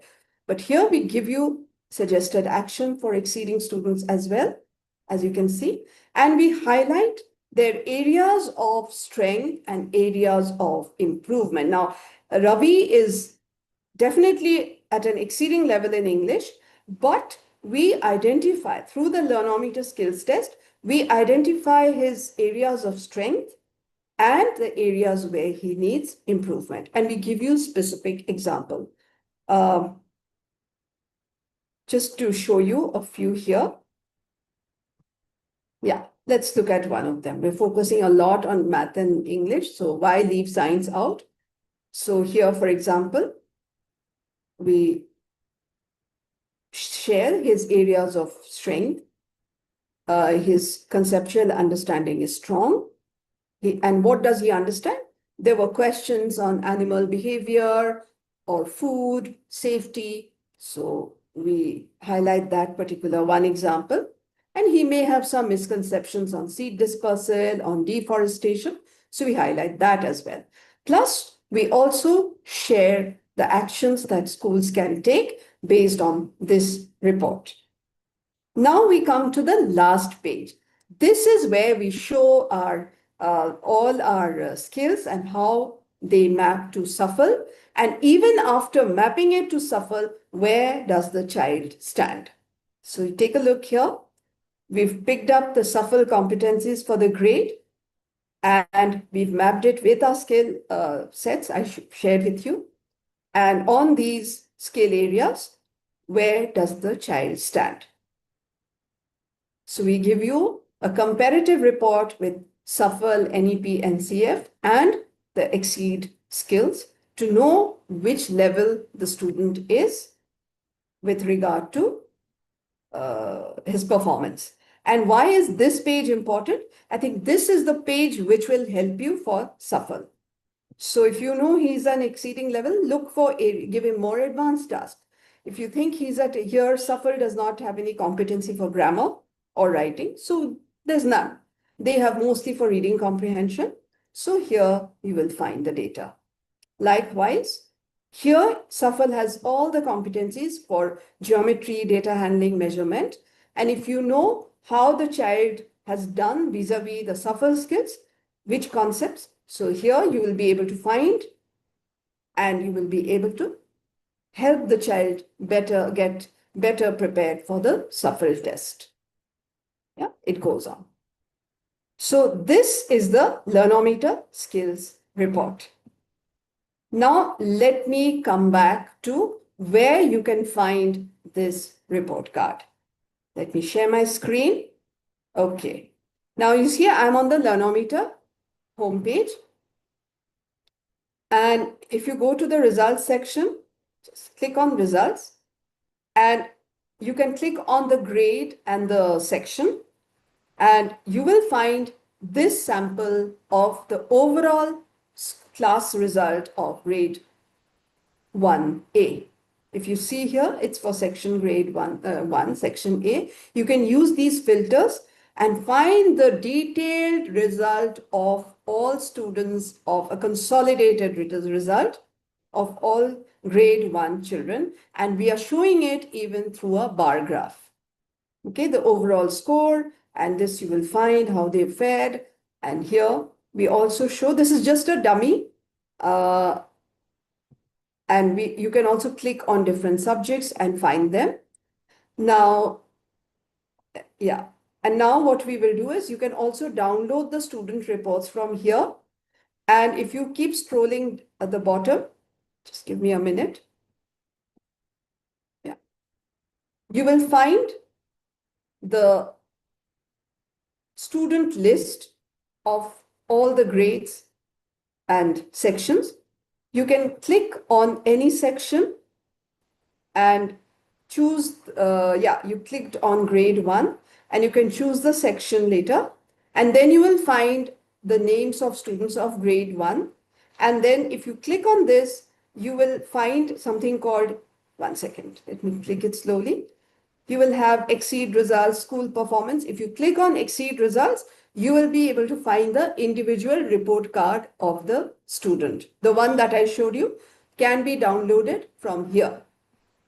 My students, choose the grade, choose the section, and you will be able to find the, you click on the drop down and you can choose XSEED result and download the Learnometer report card for that individual student. But here you can choose the grade and section, one second, and you will be able to find this kind of a detailed report card for your grade and section, both skill-wise and subject-wise. This is just a dummy and it's work in progress. So I'm just showing you where you'll be able to find it. Click on results, click on the grade and the section, you find the school report, and you scroll down, you find individual students, my students, click on the grade, click on the section, click on any one student like Haitham Khan, and you can find the drop down here. Yeah, one second. Wherever this, as I said, yeah, XSEED results, click on XSEED results, and you'll be able to find the individual report card of the student, which can be downloaded. All right. Now, I think, yeah, now we open the forum for question and answers. So you may have lots of questions. So I'll invite Venki to join in this session. Over to you, Venki. We can take some questions that are coming in. So all of you, please type in your questions, your queries now, and we'll try our best to answer. Thank you, Parajita. You can type it on chat. Yeah, so, Venki? You're able to hear me, right? Yeah, I can hear you. Yeah, good. So, teachers, I think we had 3 sessions covered overall. Just quickly summarizing, as I always do. Session 1, what we did was we saw what Learnometer test and why Learnometer test is required, which was covered by Aparajita. Then what we had in session 2 was a live demo on how parents can do the registration, how teachers or admins can schedule that Learnometer test, and how the student can actually take the test from that Learnometer URL. That was on session 2. And in session 3, what Aparajita covered was basically how to interpret the Learnometer report, which appears for each child, the PDF report, and from where teachers and parents, it's the same thing, right? XSEED results is the module in which in the parent tab, from where parents can and or teachers can see the individual student's report card and a section wise analysis or how each section has performed in different aspects of that Learnometer test. That was basically this entire session. So yeah, as Aparajita mentioned, the floor is open for questions. Whatever questions you have, probably you can put in the Q&A or the chat box in Zoom, or if you are watching it from YouTube, you can put in the comment section over there. While the questions are coming in, I would just like to put out 2-3 points in the meantime. So first, I think when I shared the Excel sheet for the second time, I think it was not visible on the screen. So during the demo, I was mentioning after the child has taken the test, you can download the Excel. So let me just quickly share that Excel sheet once more. So while you share, Venki, let me quickly respond to one question which has come, the timing duration for the test. So for grades 1 to 4, the test is for 75 minutes. For grade 5 to 8, the test is for 90 minutes. Yeah, so the Excel sheet, which we downloaded from that scheduling page only, after the students have taken the test, if you download the same sheet, the test status will get updated. So right now it is showing as submitted for Jonathan, because on the demo, I clicked on submit button, and hence it has changed to submit over here. You will typically have 4 options. So not started is one, in progress is the second status, which means if it's in progress, student has either currently doing the test or they have not clicked the submit button successfully. That could be meaning for this in progress. Then you will have submitted. This means that the child has successfully submitted the test, and now the report card generation will be processed in 72 hours. And finally, you will have a report generated will be the status in this sheet, which means the report card has got generated. So this is the sheet which I wanted to show.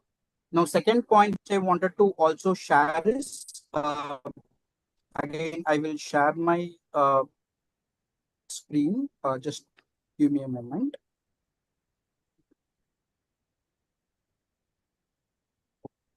So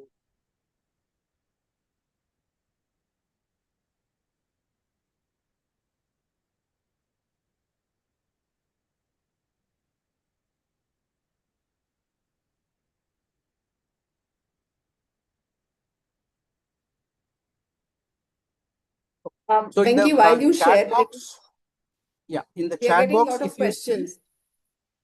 yeah, I'll come to that. So in the chat box, I have pinged a link also. Basically, this is the guide link which you can make use of. This is learnometer.exceededucation.com/guide. So the same link is available in the chat box also. So teachers can make use of this particular link where it will show the parent registration process, how it can be done, then the test scheduling process, what are all the steps involved, and you will also have that Learnometer test taking guide, which will tell you how the children can take the test from this particular URL. So this guide will be helpful for all the teachers and admins to ensure that the test is conducted successfully in the school. So this is just I wanted to share. Also, one information is this particular session, as you all know, will always be live streamed in YouTube. So I will also post the YouTube link in the chat box. The video will be, the entire session's video will be available up to 48 hours. So till Monday evening, if any teacher wants to review this particular session once again, then you can go to our YouTube channel and view this particular session. So I'll paste this link also in the chat box. Yeah. So Venki, I think I can read out the questions and you can answer them, because a lot of Yeah. questions, I think it will be best if you answer. So there's, I think, one notion that school code will be same, which we had given last year, or will be changed. So There's a Yeah, so query. there is no change in the school code. As we all know, the super teacher code for registration of teachers, the parent code for registration for parents. Both these codes, emails would have been sent to the admins of the school. The same code which you used for parent registration last year can be used for this year also. Right. And another question has come. You just showed the Excel sheet. So the question is, if the child's status is in progress, can the child write test for one more time? What does it mean? Like, No, what so does there is in no progress mean? concept of retest over here. The child basically will need to start the test. Once it is started, the status will change to in progress. In the next 90 to 120 minutes, the child will need to complete that particular test and it will move on to submit it. So just an add-on point in this, I think there was a question also. Hey, the student was taking the test, suddenly power went off in my computer lab, or suddenly there was a problem with internet connection. None of the students were able to continue with the test. What will happen in those cases? So let's say the child has taken the test for 20 minutes. Now the power went off in the computer lab, or there is an internet problem. You need not worry. You can just close the browsers directly. If you wait for some time, you will probably know, right? In my school, okay, if power goes off, we don't know when it will come, or in some cases we know that it will come back in 10 minutes. So judging on that, based on your school infrastructure, you can either wait or you can close the browser. Once you reopen the browser and once the student logs in once again, then the timer will continue from where it was left. So which means if their overall timing is 90 minutes, 20 minutes is already gone, which means when the child logs in back, they will have 70 more minutes to complete the test. Yeah. There is one question. If the parents have not registered, how can they take the Learnometer test? Okay, so if the parent has not registered, then they will not be able to take that Learnometer test. So parent registration is very important. That is the very first step for taking that Learnometer test. So as I showed in the demo, the parents can download the app and do the registration from their end. Also, again, I had one more. I saw one more question on the same lines. I think there was a question on, can the schools do the registration and can we bulk upload the students? So I'll answer the second option first. There is no bulk upload option. The only way a parent or a child can come into our system is by parents downloading the parent app and doing the registration from their end. What the school can do basically is to assist the parents on the registration. So obviously there might be some schools where parents are not very easy with the mobile apps and stuff. In that case, you can call all the parents for a particular day in the school on a Saturday. You can have 2, 3 teachers over there. You can ask the teachers to type in the parent name, parent mobile number or email ID in the registration screen. A OTP will get generated to the parent's email ID or mobile number.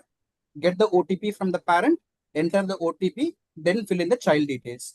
All these can be done through that mobile app, or I would just add on in the same Learnometer URL also, it can be done. But the point is, parent will need to do the registration, or teacher can help the parent in doing the registration. There is no process wherein school can do it on their own. And there's one question, why can't we generate the end date while we schedule the test? Why can we only use the starting date? So why not the end date? Yeah, the end date is basically fixed for all the schools. It will be 30th of September. So as we keep mentioning, the Learnometer test will happen from September, in the month of September, from September 1 to 30. So that is the 1 month window in which you can plan and schedule for all the tests. So once the test has been started, where you put the start date, students can take the test from that particular time. And which means it's basically 90 minutes to 120 minutes for the child to complete the test. Once the test is completed, there is no retest and stuff. So there is no requirement for an end date. Uh, Also adding another point is there could be some cases where you schedule the test on September 5th, for example. There were 2 children who are absent on that particular day for some medical leave or some emergency. Now, how can those 2 students take the test? There is nothing for the school to do essentially. September 5, if you have 30 students in your class, 28 students are present, they can go ahead and take the test. The 2 absentee students, they can come to the school the next day. They will be able to take the test on September 6th and submit their responses. So there is no problem in the student taking the test later. After September 30, no one will be able to take the test because for all the schools, the test will end by that time. Okay. There's another question, I think important. Can the parent register through a computer on browser without the app? So the recommended way is for the parent to download the parent app and register themselves. But as I mentioned in the Learnometer URL also, there is a register option. The process would be the same. So in case if required, parents can do it. But please note, for the parent to see the child's report card, the only place is in the parent app. There is no online URL for viewing the report of the child. So parent will ultimately need to log in into the parent app and view the result of that particular child. But yes, registration can be done through the Learnometer URL also. There is one. If we schedule the test of grade 5 on September 7th, can the child give the test on September 8th if for any reason the child was not able to give the test? Yes. Yes. It will be live till 30th of September, right? Yes. Yes. I see. That's why you don't need to give an end date because by default. Exactly. Exactly. Right. Okay. Is tablet, laptop, and computer essential, or do you recommend mobile phones? We will not recommend mobile phones. So either a computer or a laptop, or worst case scenario is tablet. I wouldn't still recommend tablets. The reason I'm saying is the questions, there will be some questions which would go to 3 to 4 lines. If there are some paragraphs which the children would need to read, there will be images available on the some of the questions. So it will be really difficult for the children to see those in the mobile app, in the mobile phones or in tablets also. So a larger screen is ideally recommended for the test. So hence, we very strongly recommend for laptops or computers. If in case there is no alternate for a school, maybe tablets, but a mobile phone is a no. Yeah. Here there is one more question. Yeah. Can the school share the student's report card individually to the parents or in any particular class group? I'm sorry, can you repeat the question? Can we share the student report card with the parents individually or in a group? There is no sharing required from the school side. The moment the child completes the test, in the next 72 hours, the report will get generated in the backend. There are 2 mobile apps we are speaking, right? One is the Super Teacher app for the teachers. So after 72 hours, when teachers go into the results module, they will see all their children of their class and they can see their individual reports. The parents, they will be logging into the parent app. In the parent app also, we will have the results module where the parent can see their own child's report card over there. There is one, I think, clarification needed. If we give more days for the test, won't it give a chance for students to change the answer? Venki, I think there's no changing the answer. If you submit it, you submit it. You can't again give the test. The moment the student submits a test, there is no option for the student to go back and change it. Also, as I mentioned earlier, the invigilator code is important for the child to log in. So it's very strongly put out that teachers do not share the invigilator code to the students or the parents. So once the test is submitted, it is done. Students cannot go back and take retest or correct their responses. The students who have not taken the test or not started the test, only they can log in. And even for that, the invigilator code is required. So that should not be shared to the parents or the students. Right.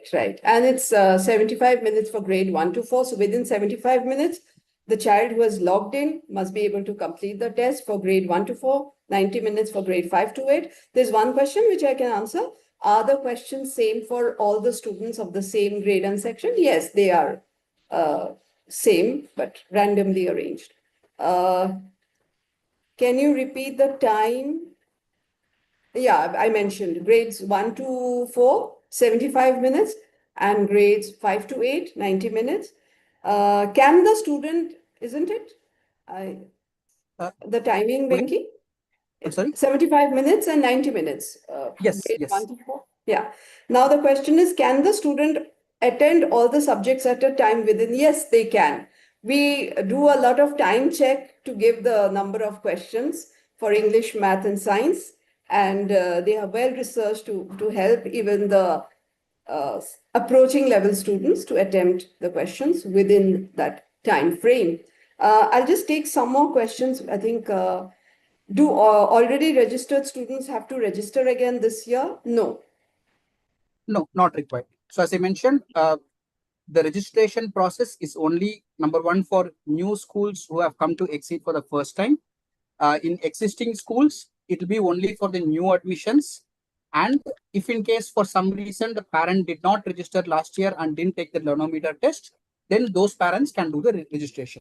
Students who have taken the test last year should not and need not be registered in the system. Once again, the data is already available. And it says this Learnometer test is only for English, math, and science, not social science. Will the detailed report be accessible for last year? The Learnometer report card, can it be accessible for last year? Last year's report, Learnometer, Okay, so, can they find? yeah, so I think academic year. So last year's Learnometer is not available, but earlier probably the schools might have downloaded it last year, then they will have the backup of the same.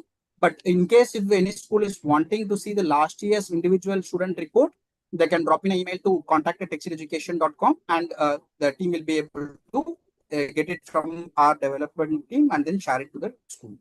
Yeah. And what are the exact dates of Learnometer?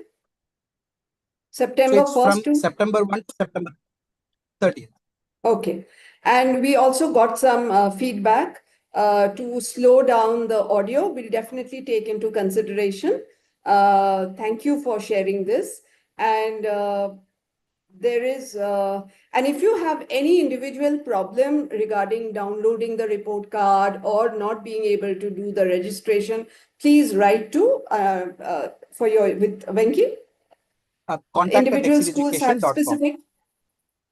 Right. So you can individually write with your specific problem to, yeah. And do we need, yeah, let me just see. Can school have a link to bulk download report card?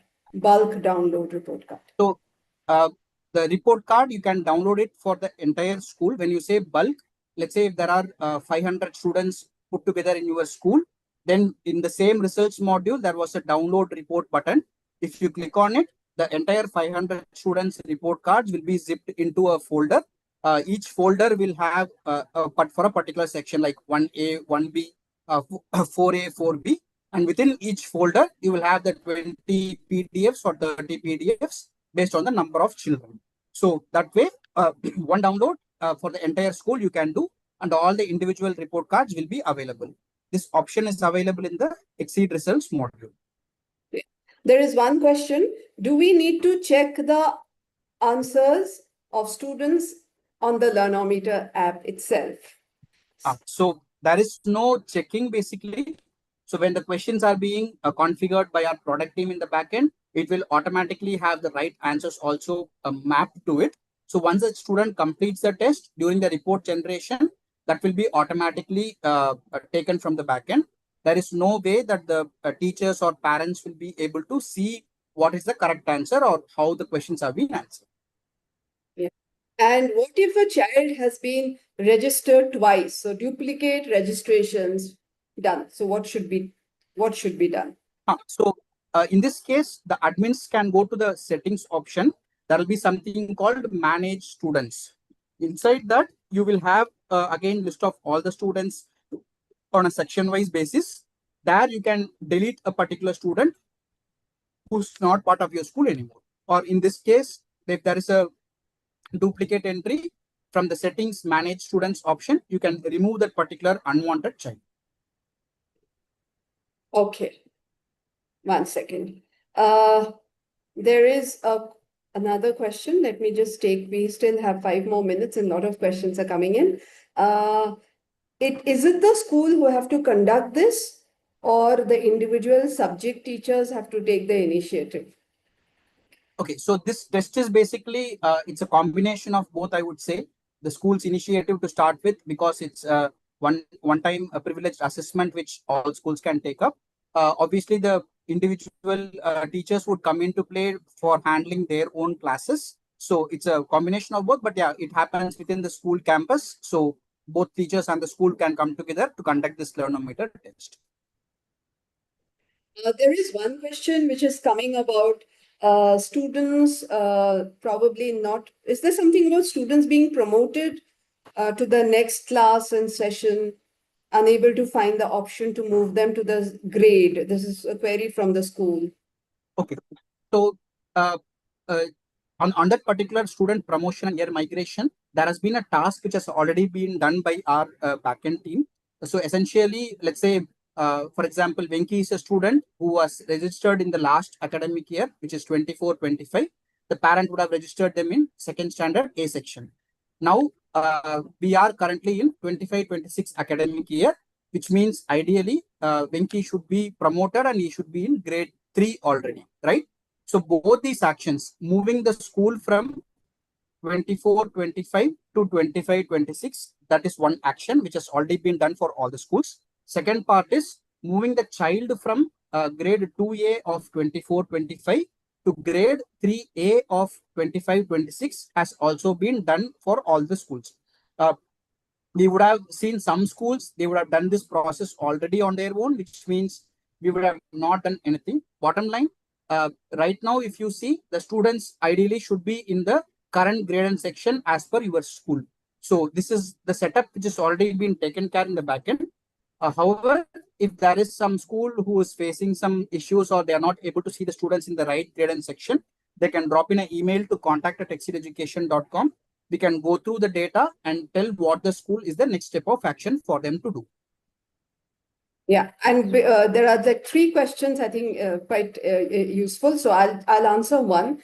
Do we need to add questions for the test, or does it generate by app for the respective block? So if you're talking about the Learnometer test, you don't generate the question.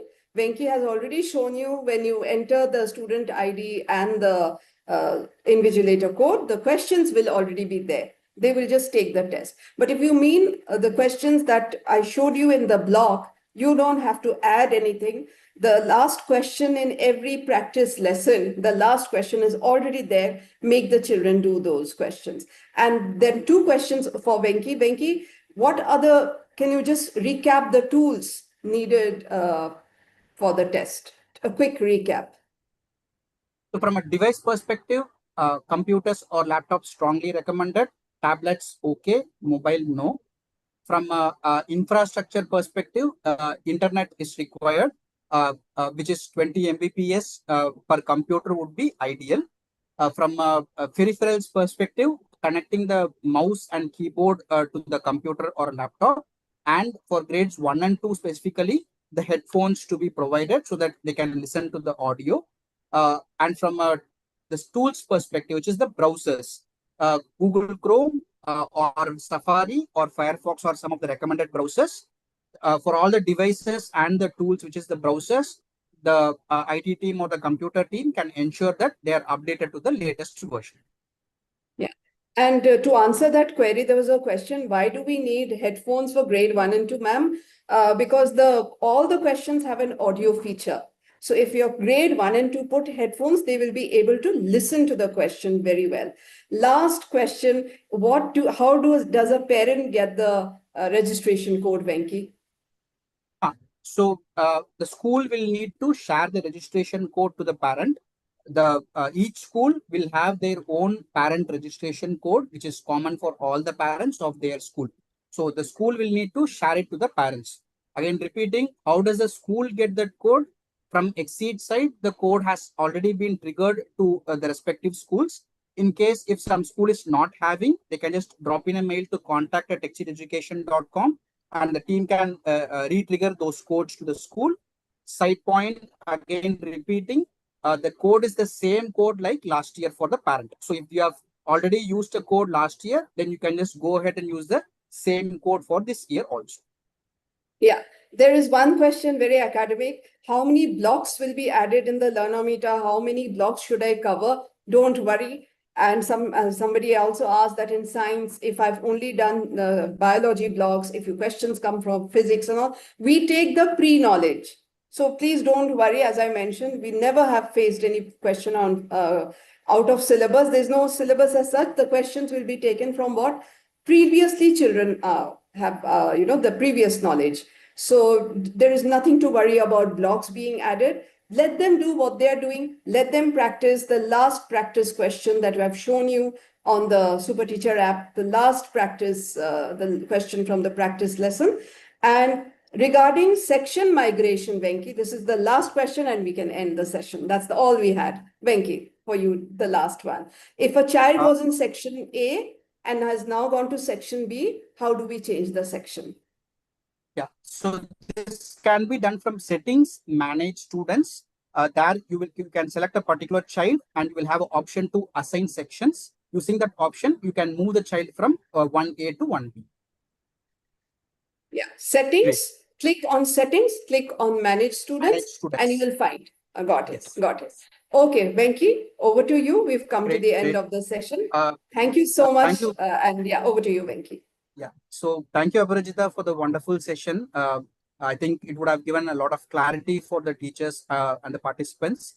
Thank you all for the participants who have joined this session, been very interactive in the chat box.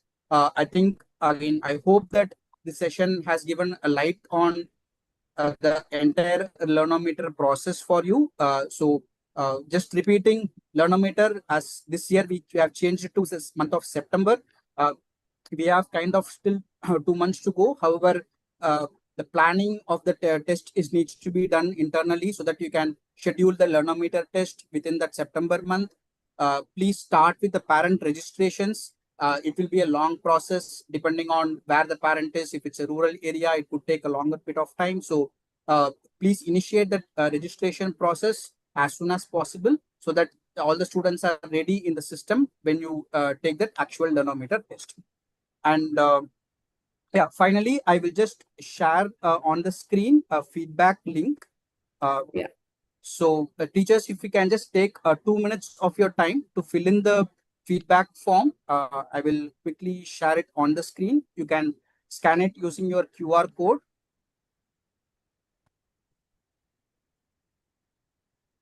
In the meantime, all of you who have attended, we'll be announcing similar sessions because a lot of you are complimenting us. Thank you so much for being there, for making this so interactive.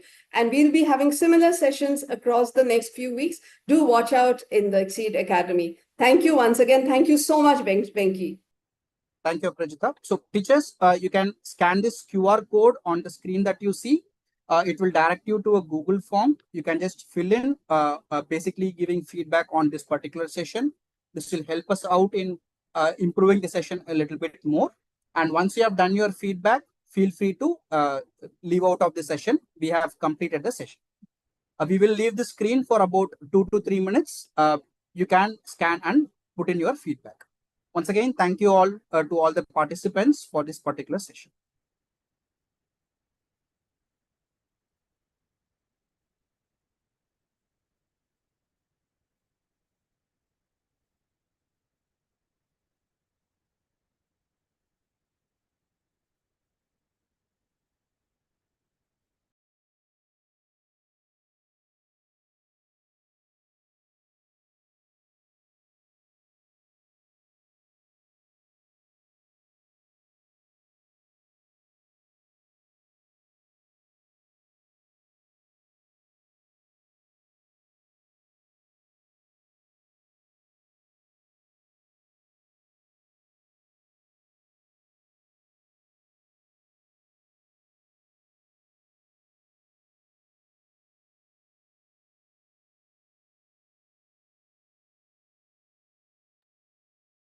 There have been some requests to share that feedback form link on the chat box also. Just give me a minute. I will share it in the chat box also.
So I have posted the form link in the chat box also. So teachers can make use of it to put your feedback. And once your feedback is done, you can leave the session. I'll also reshare my screen so that the QR code will be available. So if teachers want to scan and put that feedback, that can also be done.